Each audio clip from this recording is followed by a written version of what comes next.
দেশের জন্য যদি প্রয়োজন হয় তবে পিনাকি, ইলিয়াস, কনক একসঙ্গে দেশে ফিরবেন বলে জানিয়েছেন অনলাইন অ্যাক্টিভিস্ট ও ইউটিউবার পিনাকি ভট্টাচার্য। শুক্রবার সকালে বাংলাদেশ সময় 11:15টার দিকে এক ফেসবুক পোস্টে এই কথা জানান তিনি।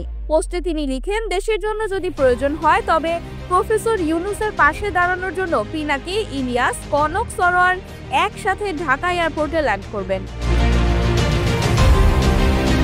প্রসঙ্গত, বাংলাদেশের রাজনৈতিক অঙ্গনে খুব দ্রুততার সাথে একের পর এক ঘটনা ঘটছে। এই ঘটনা প্রবাহের সর্বশেষ সংযোজন অন্তর্বর্তী সরকারের প্রধান উপদেষ্টা অধ্যাপক মোহাম্মদ ইউনূস পদত্যাগের কথা ভাবছেন এই খবর।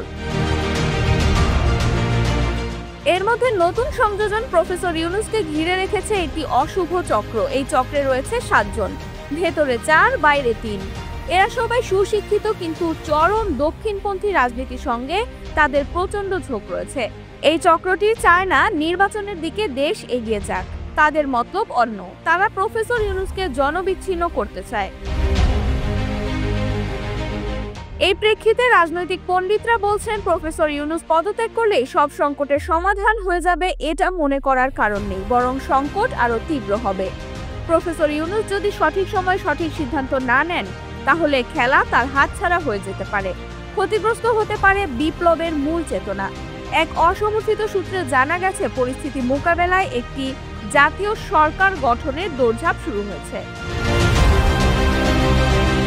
Mehjabin Khanam, revolution 24 news desk.